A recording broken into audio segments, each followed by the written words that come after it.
Chuper! Kasama ang nag-iisang die-hard fan ni Chris Chuper, Nicole Hiala! Mula sa Mahiwagang Burnay, ang kwento. Fourth year college ako nang tumira kami sa ancestral house ng mother ko sa Quezon City. Dating tumira dito ang namayapa kong lolo. Sadyang may kalumaan na ang bahay, pero malaki naman. Maluwag ang sala sa ibaba na tanaw ang malawak na garden sa may likuran. Meron nitong 6 na silid at doon ako nakapwesto sa pinakadulong kwarto sa taas. Katabi ng kwarto ko ang isang hagdan na bihirang gamitin. Pababa ito sa dirty kitchen na tagusan naman sa garden. At dahil maluwag ang bahay namin, madalas ay dito tumatambay ang mga kaibigan at kaklase ko. Sa bahay kami madalas gumawa ng projects at mag-practice ng school activities. Ang sabi ng ilang classmates ko, medyo nakakatakot daw ang itsura ng bahay namin. Pero sabi din naman nila, wala naman daw silang kakaibang nararamdaman pag nakatambay dito. Ang hindi nila alam, inililihim ko lang ang mga kakaibang bagay na nararanasan ko sa loob ng aming bahay.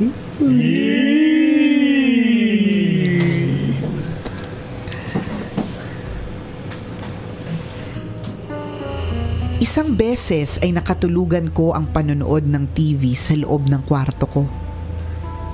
Pagising ko kinabukasan, nakapatay na ang TV ko. Bukod dito, nakaayos pa ang remote control na nakapatong sa side table ko.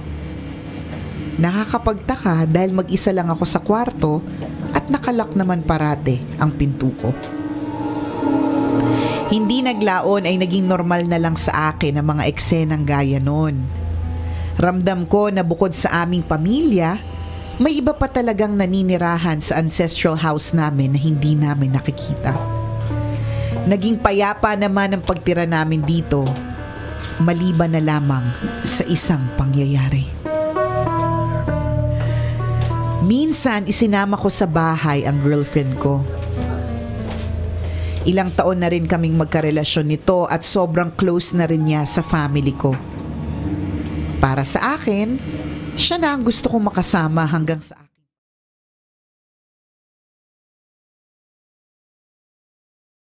Alam na this. Hindi naman pala nakakatakot yan eh. Exciting na eh.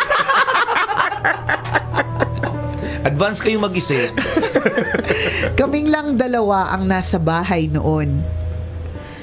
Habang nanonood ng TV sa sala, napansin kong lingon ng lingon ang girlfriend ko sa may garden. Oh, ano ba nangyari sa'yo? Ba't di ka mapakali dyan? Ang sabi ko sa kanya. Hindi mo ba naririnig? May sumisitsit sa akin. Galing yung boses sa may garden. Sagot ng girlfriend ko. Nung una, akala ko nagbibiro lang siya. Pero maya-maya pa, bigla na lang siyang tumili ng malakas. Dahil meron daw kamay na kumalabit sa may paanan niya. Ilang sandali pa, bigla na lang inapoy ng lagnat ang girlfriend ko. Pinainom ko siya ng gamot bago ko inihatid sa kanila. Pagbalik ko ng bahay, dumiretso agad ako sa may garden at pinagmumura ko ang nanggugulo sa girlfriend ko. Kung sino ka mang espiritu ka, ako na lang ang takutin mo. Ako na lang ang saktan mo at wag ang taong mahal ko. Yes! Love story pala! Bida-bidahan pala to eh. Ngayon at kailanman. Galit na sigaw ko sa may garden.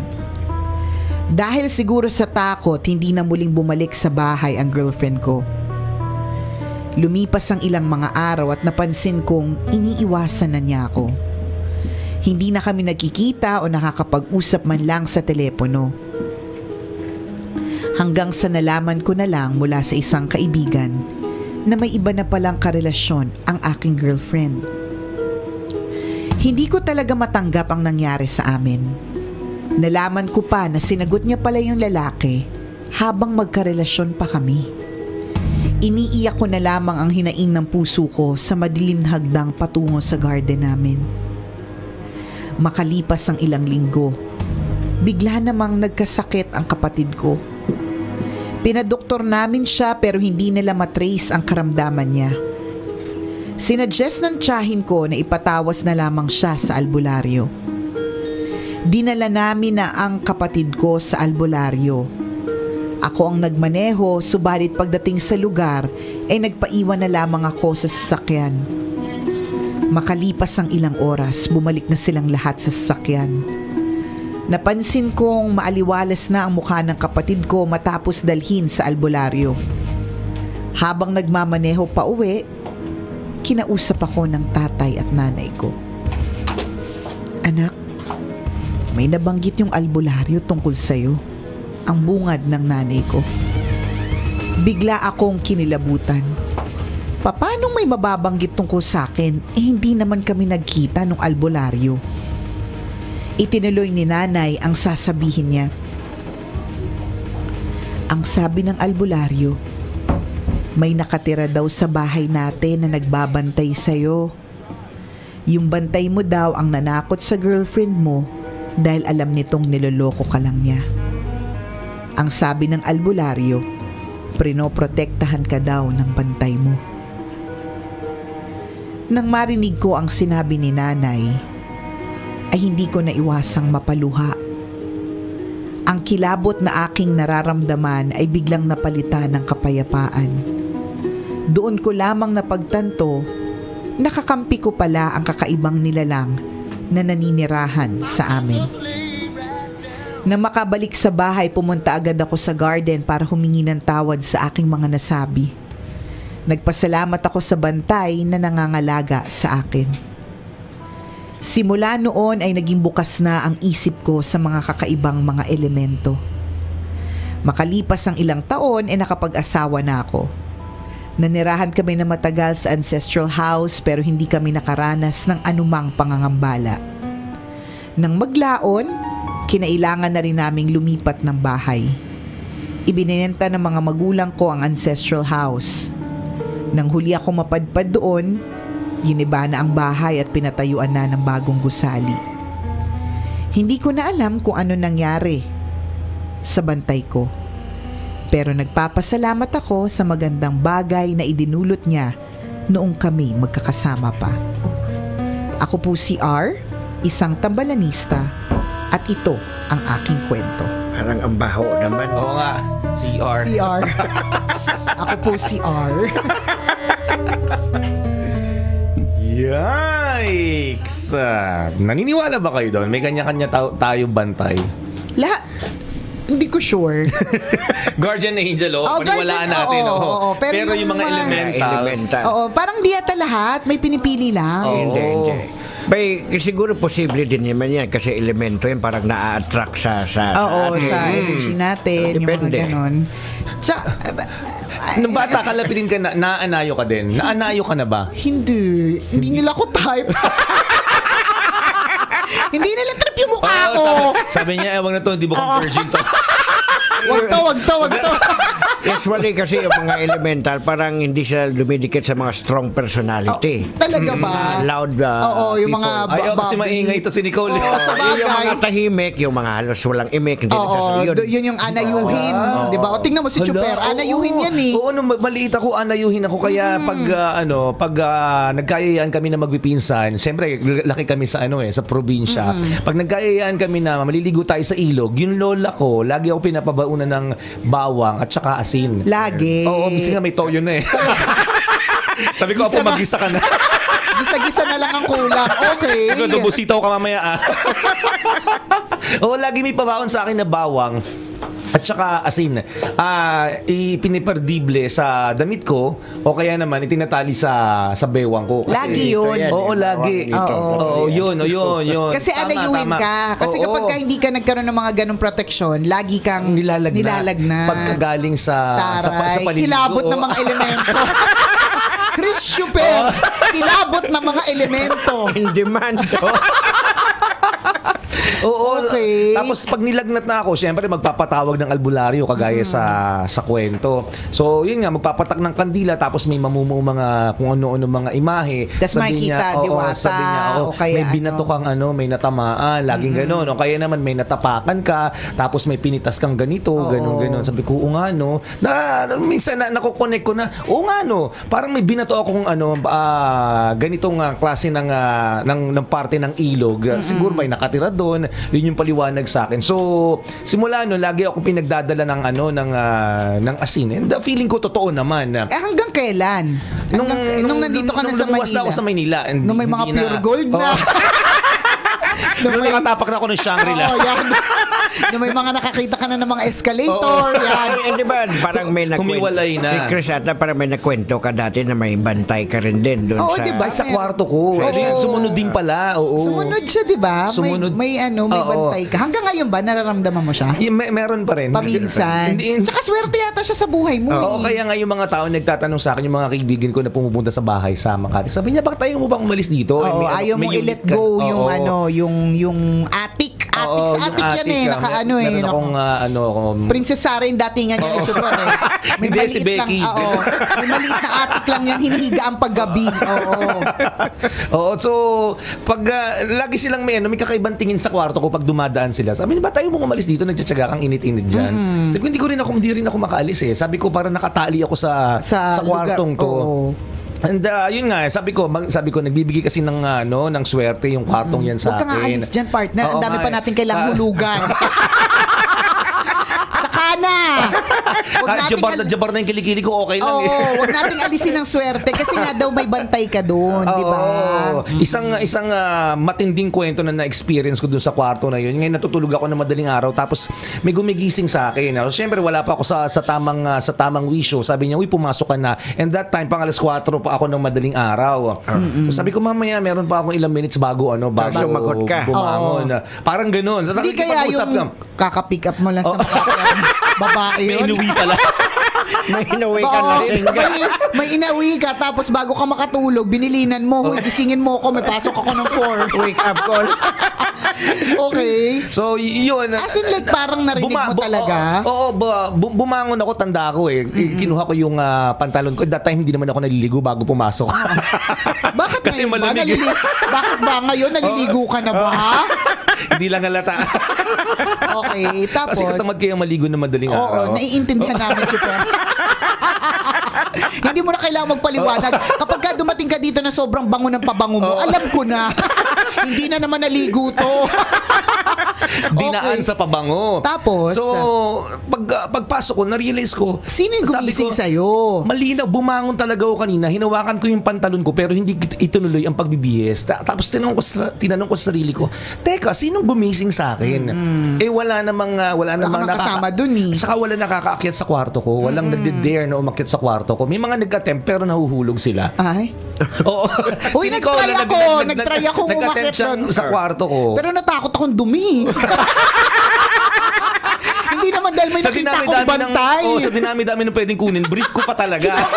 Kinuha yung brief niya tapos tinapong ko. Kasi mahirap siyang akyatin eh. Oo, ladder talaga. Parang ladder talaga.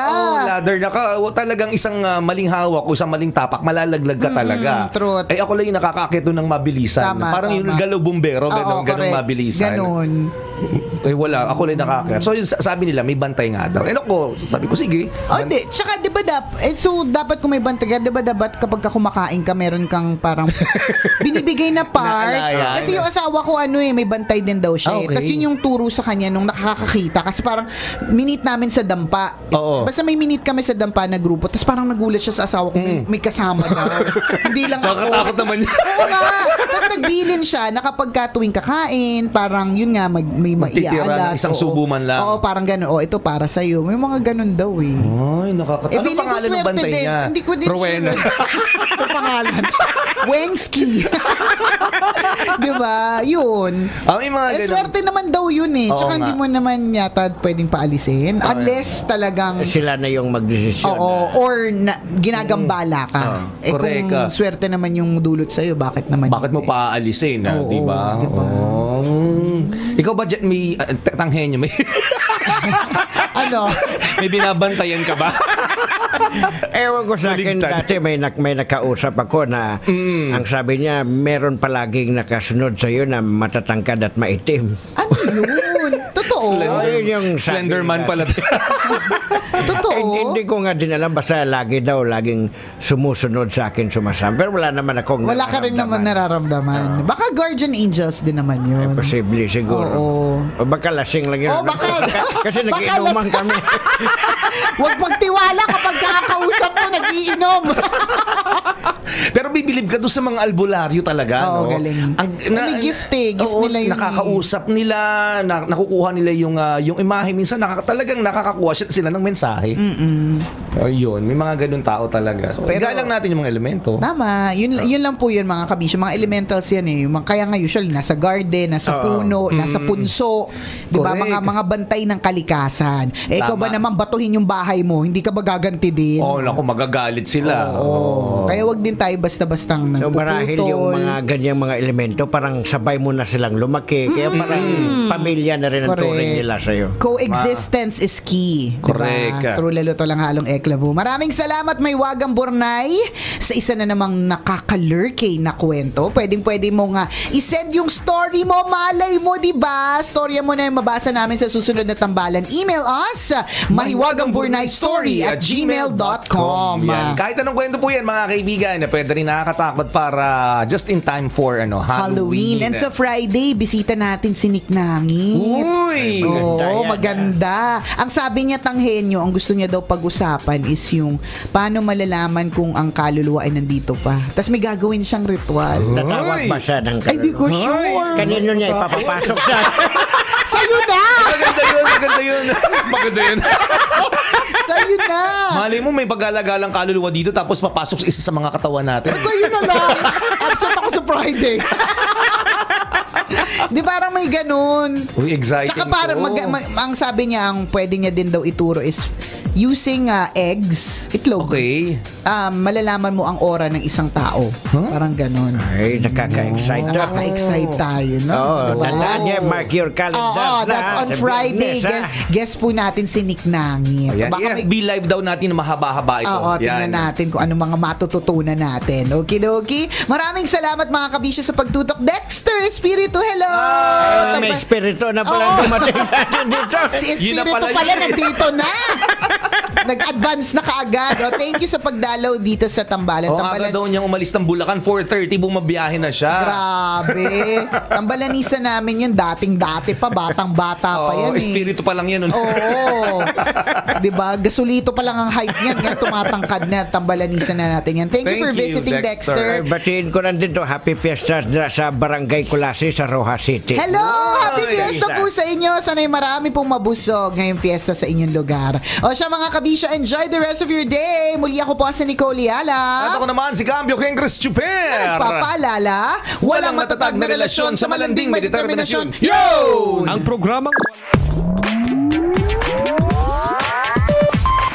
90.7 Love Radio. Love lang. Always your number one. SM radio station.